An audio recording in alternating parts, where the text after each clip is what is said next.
दोस्तों आज हम बात करेंगे रामचरितमानस के गूढ़ रहस्यों की।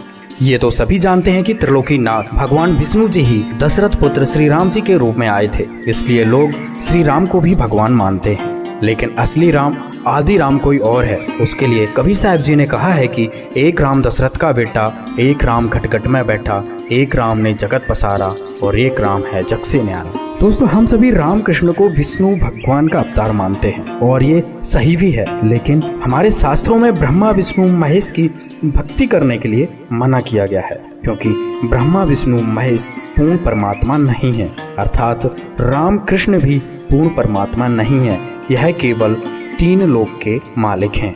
आपने सुना भी होगा कि इनको त्रिलोकीनाथ और त्रिभुवन पति भी कहते हैं। आपको बता दें कि इस सृष्टि में अनंत कोटि ब्रह्मांड हैं और एक ब्रह्मांड में 14 लोक होते हैं। इन 14 लोकों में से ब्रह्मा विष्णु महेश केवल 3 लोक के मालिक हैं, पृथ्वी लोक, पाताल लोक और स्वर्ग लोक। इसलिए इन्हें त्रिलोकीनाथ भी कहते हैं। इसलिए ब्रह्मा विष्णु महेश से भी बड़ा कोई भगवान है, जिसका विवरण हमारे चारों वेद व श्रीमद् भगवद गीता में है। अब आपको दिखाते हैं रामचरितमानस में ही कि ब्रह्मा विष्णु अर्थात राम जी व शंकर जी से भी बड़ा कोई भगवान है।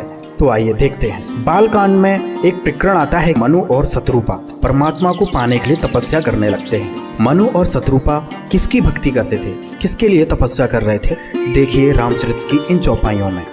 बालकांड दोहा नंबर 143 चौपाई नंबर 3, जिसमें लिखा है, नेति नेति जह वेद निरूपा, निजानंद निरुपाधि अनुपा, शंभु विरंच विष्णु भगवाना, उपजहि जासु अंश ते नाना।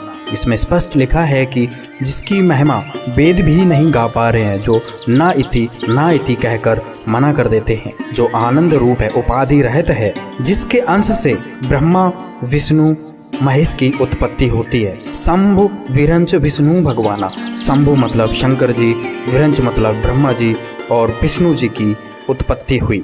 तो वो फिर कौन है जिससे इन तीनों देवों की उत्पत्ति हुई? देखिए बालकांड का दोहा नंबर 143 की चौपाई नंबर 1, जिसमें लिखा हुआ है, करहि आहार साक फलकंदा, सुमरहि ब्रह्म सच्चिदानंदा। इससे स्पष्ट हो गया कि ब्रह्मा विष्णु महेश की उत्पत्ति ब्रह्म से हुई है, क्योंकि मनु और शत्रुपा ब्रह्म की साधना कर रहे थे और ये ब्रह्म 21 ब्रह्मांड का मालिक है। अगली चौपाई में भी देखिए, बालकांड के दोहा नंबर 145 की पहली चौपाई में ब्रह्म की महिमा बताते हुए मनु जी कह रहे हैं, सुन सेवक सुर तरु सुर धैनु, विधि हरि हरि बंदित पद रेणु। सुनिए, आप सेवकों के लिए कल्पवृक्ष कामधेनु हैं।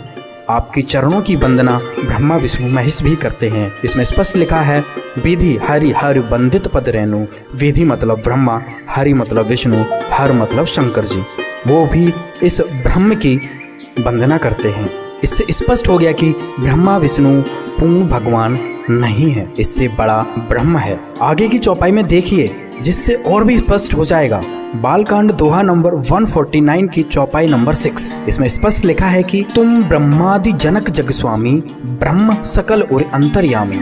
अर्थात तुम ब्रह्मा आदि मतलब ब्रह्मा विष्णु महेश, तुम ब्रह्मा आदि के जनक हो, सबके हृदय में रहने वाले ब्रह्म हो। स्पष्ट हो गया यहाँ पर। और संत रामपाल जी महाराज जी ने अपने सत्संगों में बताते हैं कि ब्रह्मा विष्णु महेश के पिता ब्रह्म हैं, जिसे काल भगवान ज्योति निरंजन कहते हैं, तथा इनकी माता दुर्गा जी हैं। रामचरितमानस में भी देखिए कि ब्रह्मा विष्णु महेश की माता दुर्गा जी हैं। बालकांड 47 की पहली, इसमें लिखा हुआ है, बाम भाग्य शोभित अनुकूला, आदि शक्ति छबनिध जगमूला। सभी जानते हैं कि दुर्गा को आदि शक्ति कहते हैं। जो ब्रह्म के बाईं तरफ दुर्गा जी आदि शक्ति सुशोभित हो रही हैं। चौपाई में लिखा हुआ है, बाम भाग्य शोभित अनुकूला, आदि शक्ति छबनिध जगमूला। अर्थात ब्रह्म के बाईं तरफ दुर्गा जी आदि शक्ति सुशोभित हो रही हैं। अगली चौपाई में स्पष्ट लिखा है कि जासु अंश उपजहि गुण खानी। अर्थात दुर्गा जी के अंश से उपजी गुणों की खान उपजी। क्या? जासु अंश उपजे गुण खानी, अगणित लक्ष्य उमा ब्रह्मानी। अर्थात इस चौपाई में स्पष्ट लिखा है कि दुर्गा जी से ब्रह्मा विष्णु महेश की पत्नियों की उत्पत्ति हुई, लक्ष्मी, उमा और ब्रह्माणी की। इससे स्पष्ट हो गया कि ब्रह्मा विष्णु महेश के माता पिता ब्रह्म और दुर्गा जी हैं। और इससे स्पष्ट हो गया कि दुर्गा जी से ही लक्ष्मी, उमा और ब्रह्माणी की उत्पत्ति हुई। दोस्तों, आज की वीडियो में हमने रामचरितमानस में प्रमाण दिखाया कि ब्रह्मा विष्णु महेश भगवान नहीं, भगवान ब्रह्म है। और गीता जी में ब्रह्म भी कह रहा है कि हम पूर्ण नहीं हैं, वो परम अक्षर ब्रह्म है जिसे सच्चित आनंद कहते हैं। वो पूर्ण परमात्मा कौन है जिसकी हमें भक्ति करनी चाहिए? आइए देखते हैं। ऋग्वेद मंडल नंबर 9 और सूक्त नंबर 82, सूक्त नंबर 82 का अब हम नीचे आते हैं। मंत्र नंबर 1, सर्वोत्पादक प्रभु यानी सबकी उत्पत्ति करने वाला भगवान, प्रकाश रूप, तेजो में रूप वाला, उसका तेजो में शरीर है, सद्गुणों की वृष्टि करने वाला, पापों का नाश करने वाला, पापों को के हरण करने वाला, वह राजीव राजा के समान। ये राजीव राजा के, ये 269 पृष्ठ पर, ये 270 पर पढ़ाएंगे आपको, के समान दर्शनीय है, देखने जोगा दर्शनीय माने साकार। और वह है पृथ्वी आदि लोक लोकांतरों के चारों ओर शब्दमान हो रहा है। वह वर्णीय पुरुष को जो दृढ़ भक्त है उसको पवित्र करता हुआ उसको प्राप्त होता है, मिलता है।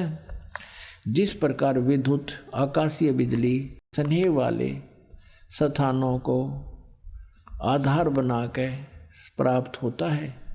अच्छा, यहाँ देखना उसका उद्देश्य क्या है। ऋग्वेद मंडल नंबर 9 सूक्त नंबर 82 पर आ गई। हम पहला मंत्र पढ़ दिया, दूसरा और पढ़ाते हैं। हे परमात्मन, उपदेश करने की इच्छा से यानी ज्ञान देना आते हो, तत्व ज्ञान की इच्छा से आप महापुरुषों को प्राप्त होते हो।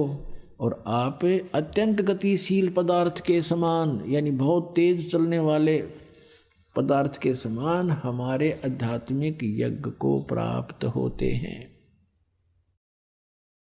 आप कबीर देव हैं, आप कबीर देव हैं। जैसे ये देखिएगा 9 के 20 में कबीर देव लिखा स्पष्ट। ये देखिए ऋग्वेद मंडल नंबर 9 और सूक्त 20 का मंत्र 1, यहाँ स्पष्ट लिखा कबीर देव है, कबीर देव है। कबीर देव जैसे यजुर्वेद ऐसे ही कबीर देव है। कवि र ऊपर है, देव कबीर परमेश्वर। वह कबीर, ये लिखना था, वह कबीर परमेश्वर है, वह कबीर परमेश्वर है। इतना इसका कवि का अर्थ मेधावी लिख दिया। कवि का अर्थ कहते कवि लिख दो, काव्यकार। मेधावी और सर्वज्ञ लिखने का अर्थ इसका अनर्थ कर रहे हैं। ये यहाँ लिखना था वो कबीर देव है कौन? सबका रक्षक है, विद्वानों की तृप्ति के लिए ज्ञान को देता है, बता, सहनशील है और संपूर्ण दुष्टों को संग्राम में तिरस्कृत करता है, यानी तत्व ज्ञान रूपी संग्राम में सबको हरा देता है। हम फिर आते हैं ऋग्वेद मंडल नंबर 9 के सूक्त नंबर 82 के मंत्र नंबर 2 पे। हे परमात्मन, उपदेश करने की इच्छा से आप महापुरुषों को प्राप्त होते हो और आप अत्यंत गतिशील पदार्थ के समान हमारे आध्यात्मिक यज्ञ को प्राप्त होते हैं। आप कबीर देव हैं, आप कबीर साहब हैं, शुद्ध स्वरूप हैं। हमारे पापों को दूर करके हे अमर परमात्मा, हे सो मन अमर परमात्मा, हे परमेश्वर, आप हमको सुख दें।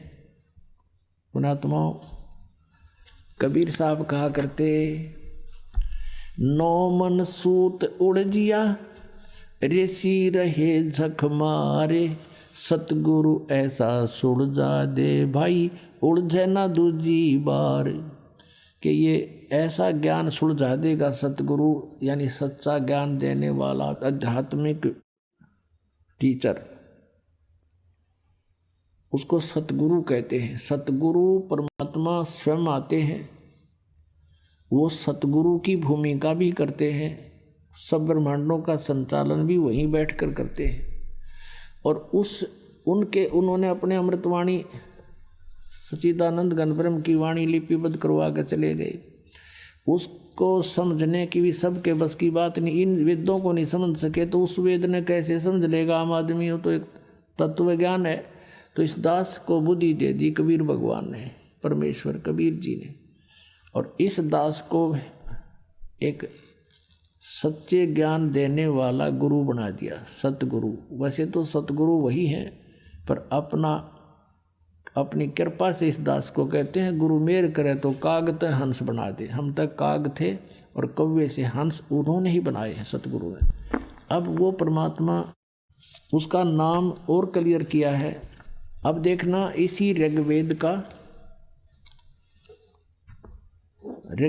तो आर्य प्रतिनिधि सभा के द्वारा ही प्रकाशित है, उसी को हम पढ़ रहे हैं। ये यहाँ से प्रकाशित है, ये आपको पहले भी दिखाया था। बार बार ये दिखाना अनिवार्य है कि देखो भ्रमित ना कर दिया आपने कि वो अपने घर की बना रहा होगा। ऋग्वेद मंडल नंबर 9 सूक्त 96 पा गई बाम 96 पे। पहले 86 82 सूक्त पढ़ा था 9वें मंडल का। अभी 16वें श्लोक में कहा है 96 ऋग्वेद मंडल नंबर 9 सूक्त 96 मंत्र 16 में। गुहम माने गुप्त, रहस्य में, चारु माने श्रेष्ठ, नाम माने नाम। ये तो हम पढ़ सकें आराम से। इन्होंने कुछ अपनी हिंदी भी कर रखी है। चारु माने श्रेष्ठ, गुहम माने सर्वोपरि रहस्य यानी सबसे गुप्त, और नाम माने नाम। इन्होंने चाहे कुछ भी अड़ंगा डाल दिया, तुम्हारी संज्ञा है। नाम का संज्ञा के मतलब नाम है, जो तुम्हारा नाम है। अब देखना, हे परमात्मन सर्वोपरि रहस्य, यह लिखना था जो गुप्त, गुहम माने गुप्त, चारु माने श्रेष्ठ, ये लिखे रहे हैं। नाम माने नाम लिख लेंगे। ये तो उलझाने की चेष्टा की है। जो तुम्हारी संज्ञा है, जो हे परमात्मा जो आपका रहस्य में गुप्त श्रेष्ठ नाम है, आप उसका ज्ञान कराए। है कोई इसमें उन्होंने के यजुर्वेद पढ़ना है?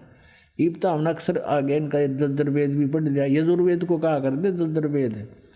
अब वो हमारे लिए तो उंगलियां पाओगे। ये ज्ञान हमारे को परमात्मा ने पहले दे रखा है। हे परमात्मन सर्वोपरि रहस्य यानी आपका विशेष रहस्य वाला, यानी गुप्त, जिसको किसी ने ना बेरा, वो श्रेष्ठ, नाम माने नाम, आपका जो नाम है आप उसका ज्ञान कराएं। आप उपासक लोगों से स्तूयमान हैं, स्वाभाविक शक्ति से युक्त हैं, विद्युत के समान ऐश्वर्य के सम्मुख प्राप्त कराइए।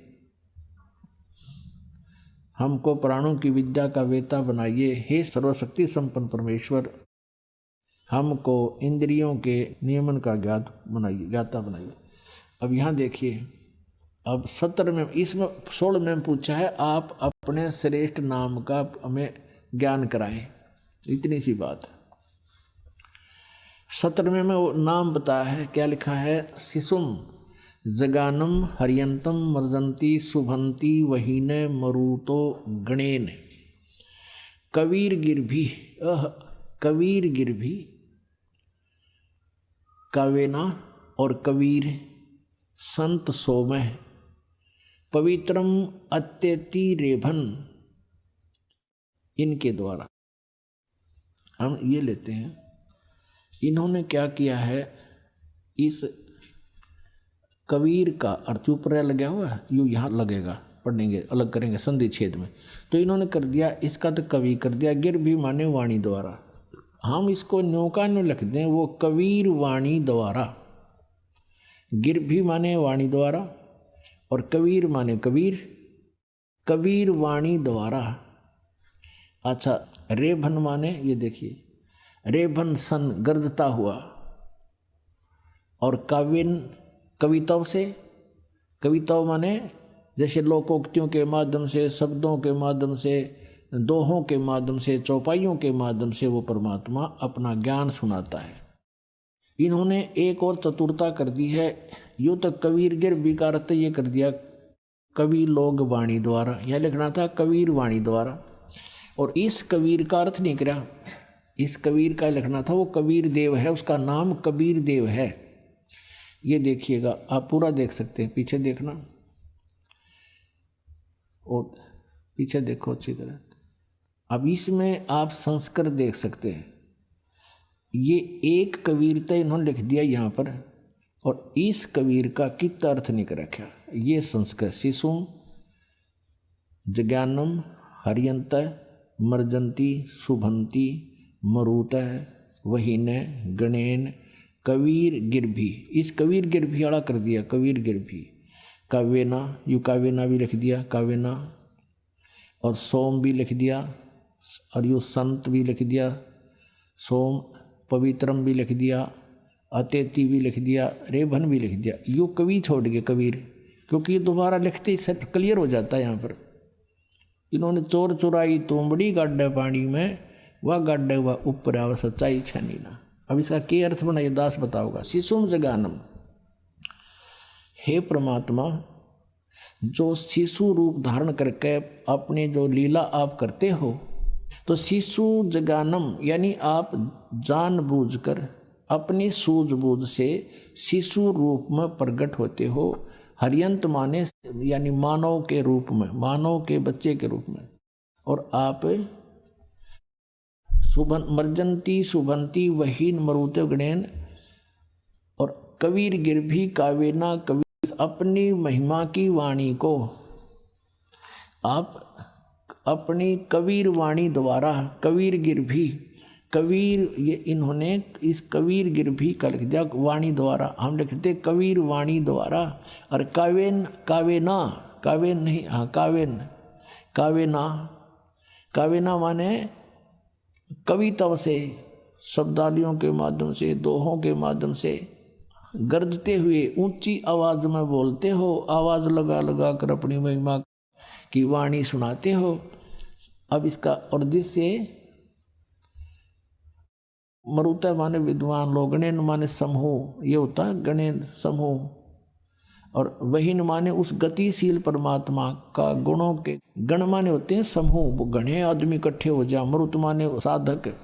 इसका अर्थ ये है कि वो परमात्मा जब कबीर, यू कबीर देव संत रूप में, वो अमर परमात्मा संत रूप, कबीर साहब, कबीर नाम उसका, संत या ऋषि रूप में जब प्रकट होता है, शिशु रूप धारण करके जब वो बड़ा होता है, तो अपनी महिमा की वाणी कबीर वाणी के द्वारा, कबीर गिरभी, गिरभी माने वाणी द्वारा, और काव्य ना माने कविताओं से, कविताओं के माध्यम से, और ऊंचे स्वर में गरज गरज कर बोलता है।